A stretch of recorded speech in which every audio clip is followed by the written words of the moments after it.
very much so.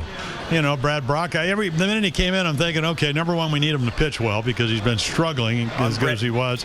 And the other thing is, usually when if you're ever going to make a comeback, it's going to be when he's on the mound. We saw that last year when he won 7 games. So, you know, again, I mean, what are the odds? You know, you got Cueto, he's 13-3. You know, he's got a 7-1 lead. They get him out of the game. You know, he gets 2 base hits. He came in 4 for 49. You figure, how are you ever going to, when the pitcher gets 2 RBIs, going to win that kind of game? You know, Trevor Wilson, usually very good out of the bullpen, wasn't today. But again, the Orioles, the wind's blowing out. A little bit different when you play here at night. They really took advantage of it. What did they get some big hits? Jimmy, you know, you got to give some kudos to the skipper, Buck Showalter, there for walking Buster Posey and depending on Zach Britton, who's just been incredible all season long, but a little iffy at times in there. I love both of those moves, Buck and Britton at the same time. Well, you're betting on Zach Britton. Can you think of anybody that other than you'd rather bet on if you're a manager?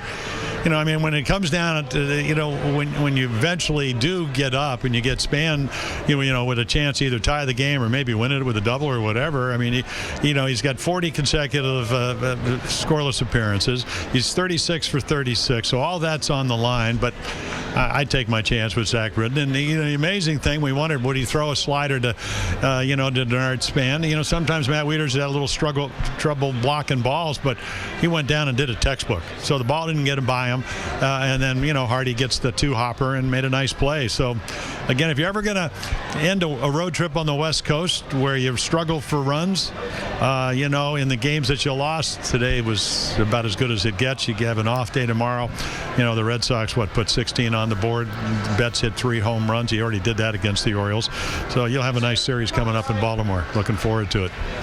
Now, Jim, since the 22nd of July, the Orioles have played 4 different first-place teams, and they're 8-4 against those first-place teams, including the Giants over this weekend series.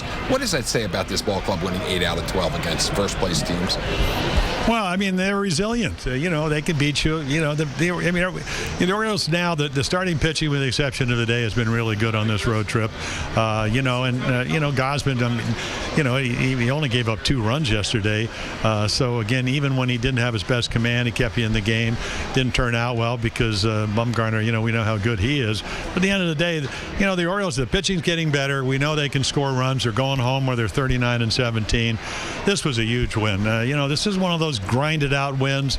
A lot of teams, you're down 7-1. You may throw in the towel. Let's get on the plane. Let's go back. Let's enjoy the off day. But the Orioles come back, and they did it against a good club. It's a big loss for the Giants too. Dodgers were losing.